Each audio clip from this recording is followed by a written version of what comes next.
Hello and welcome to this Moodle video guide on how to add a quiz to your unit. Navigate to Moodle and log into the correct unit, then at the top right turn Editing on. Once this has happened, in the correct topic space select Add an activity or resource, scroll down till you find Quiz and then Add should appear at the bottom. Select that and Moodle will then process this. Everything in red must be completed, and I'm going to give this a title of Quiz. The next section down is Timing. This is when the quiz will be open and closed from if you're not doing this as maybe a revision quiz. If you're going to use this for an exam, you may very want to allow this only at a certain point. If you are doing it as an exam, make sure you set a time limit and make sure that you get the units correct. You don't want to set it for 6 minutes or 60 seconds. You want to make sure that it's correct. When the time expires, always leave it to open attempt as submitted automatically unless you have a particular reason not to. The next section down is grade. Now it starts off as uncategorized but will create itself a category within the gradebook. However, you can, if you've already created a certain category for a reason, add it to that. The attempts allowed allows you to choose how many attempts people can take for the quiz. If you leave it as unlimited, it would be a good revision tool. One attempt may be an exam.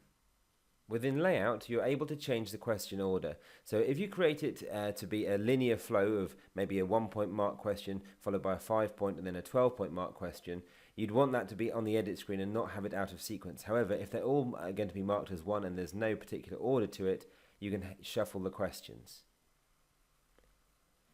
By creating a question on every single new page, what you're able to do is allow the student, especially in an exam situation, is see how many questions are left to work through. If you have more than one question per page, what will happen is the student may not realise they've missed a question.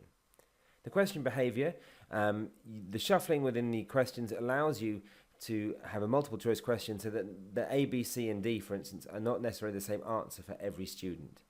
How the question behaves is done at the moment as deferred feedback, so they don't get any response to how they're doing until they've finished. You could change that to adaptive or maybe immediate feedback, allowing you to let the student see how they're progressing through their exam at the time. Each attempt builds on the last. If they're having multiple sort of attempts at a quiz, will it build on how they're doing? Now at the bottom you'll see it says show less. If you don't see all these options when you first load up question behavior, you may need to click show or hide less, or as you'll see in a second.